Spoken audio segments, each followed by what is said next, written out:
श्री कृष्ण गोविंद हरे मुरारी, हे नाथ नारायण वासुदेव। श्री कृष्ण गोविंद हरे मुरारी, हे नाथ नारायण वासुदेव। ओम श्री वासुदेवाय नमः। ओम श्री वासुदेवाय नमः। ओम श्री वासुदेवाय नमः। प्रिय भक्तों, आज मैं आपको श्रीमद् भगवत गीता के प्रथम अध्याय का महात्म्य सुनाने जा रही हूँ। यदि कोई त्रुटि हो तो कृपया क्षमा करें। प्रथम अध्याय का महात्म्य इस प्रकार से है। एक समय पार्वती जी ने पूछा, हे महादेव जी, किस ज्ञान के बल से आपको संसार के लोग शिव कहकर पूजते हैं? आप मृगशाला ओढ़े, अंगों में शमशान की विभूत लगाए, गले में सर्प और मुंडों की माला पहने हो। इनमें तो कोई भी पवित्र कर्म नहीं, फिर आप किस तरह से पवित्र हो, वह आप कृपया करके बताएं। श्री महादेव जी बोले, हे प्रिय, सुनो, गीता के ज्ञान को हृदय में धारण करने से मैं पवित्र हूँ और उस ज्ञान से मुझे बाहर के कर्म व्यापते नहीं। श्री नारायण जी प्रभु वासुदेव जी हो, आप जो नेत्र मूंद रहे हो, यह मुझको बड़ा आश्चर्य है। श्री नारायण जी बोले, हे लक्ष्मी, मुझको निद्रा आलस्य नहीं व्यापता। एक शब्द रूप जो भगवत गीता है, उसमें जो ज्ञान, उसके आनंद में मैं मग्न रहता हूँ। जैसे 24 अवतार मेरे आकर रूप हैं, तैसे सब गीता शब्द रूप अवतार हैं। इस गीता में यह अंग है। 5 अध्याय मेरे मुख हैं, 5 अध्याय मेरी भुजा हैं, 5 अध्याय मेरा हृदय और मन है, 16वां अध्याय मेरा उदर है, 17वां अध्याय मेरी जंघा है, 18वीं अध्याय मेरे चरण है। सब गीता के जो श्लोक हैं वो सारी मेरी नाड़ियाँ हैं। गीता के अक्षर हैं सो मेरे रोम हैं। ऐसा जो मेरा शब्द रूप गीता ज्ञान है, जिसके अर्थ में हृदय में विचारता हूँ और बहुत आनंद को प्राप्त होता हूँ। श्री लक्ष्मी जी बोली, हे श्री नारायण जी, जब गीता का इतना ज्ञान है तो उसको सुनकर कोई जीव कृतार्थ भी हुआ है, सो मुझसे कहो। तब श्री नारायण जी ने कहा, हे लक्ष्मी जी, गीता ज्ञान को सुनकर बहुत से जीव कृतार्थ हुए हैं, सो तुम श्रवण करो। शूद्रवर्ण एक प्राणी था जो चांडालों के कर्म करता था और तेल लवण का व्यापार करता था। उसने बकरी पाली। एक दिन वह बकरी चराने को बाहर वृक्षों के पत्ते तोड़ने लगा।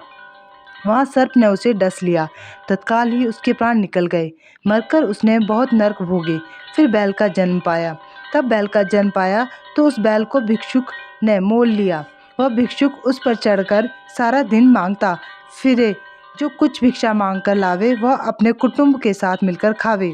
वह बैल भारी रात द्वारा पर बंधा रहे, उसके खाने पीने की भी खबर न लेवे। कुछ थोड़ा सा भूसा उसके आगे डाल देवे।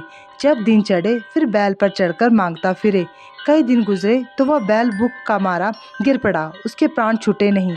नगर के लोग देखा करें, कोई तीर्थ का फल दे, कोई व्रत का फल दे, पर उस बैल के प्राण छूटे नहीं। एक दिन गणिका आई। उसने मनुष्य से पूछा, यह भीड़ कैसी है? तो उन्होंने कहा, इसके प्राण जाते नहीं, अनेक पुण्यों का फल दे रहे हैं तो भी इसकी मुक्ति नहीं होती।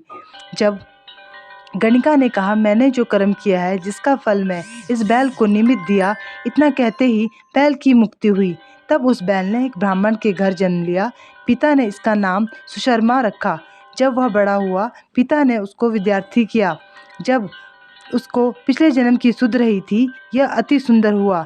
इसने एक दिन मन में विचार किया, जिस गणिका ने मुझको बैल की योनि से छुड़ाया था, उसका दर्शन करूं। विप्र चलता चलता गणिका के घर गया और कहा, आप मुझे पहचानते हो? गणिका ने कहा, मैं नहीं पहचानती हूँ, तुम कौन हो? मेरी तेरी क्या पहचान है?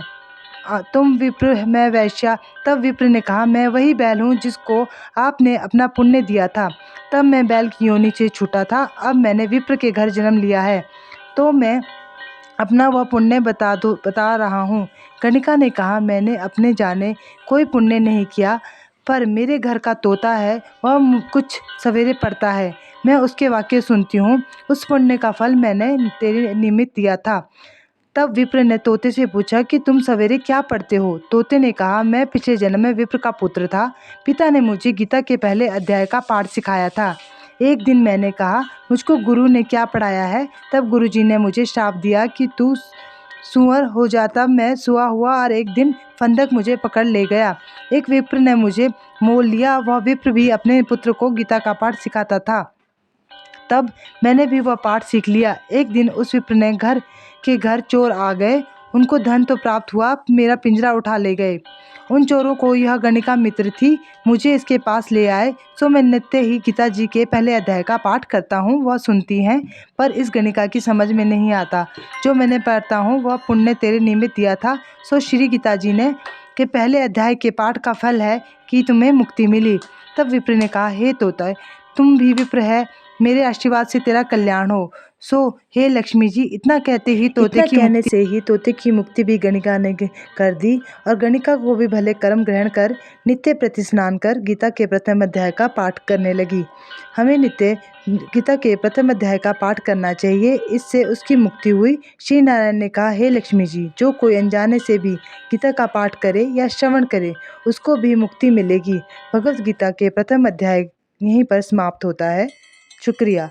हमारे चैनल यदि आपको पसंद आए तो उसे लाइक और सब्सक्राइब करें और अधिक से अधिक शेयर करें, जिससे कि हम अपने सनातन धर्म को अपने आने वाली पीढ़ी को भी बता सकें और उसका प्रसार कर सकें। इसके लिए हमें आपके स्नेह और प्रोत्साहन की आवश्यकता है, तो इसे अधिक से अधिक लाइक और शेयर करें। भगवान वासुदेव सब पे अपनी कृपा बनाए रखें, सबको उनकी मनोकामनाएं पूर्ण करें और सबके कल्याण हो। ओम श्री वासुदेवाय नमः। ओम श्री वासुदेवाय नमः।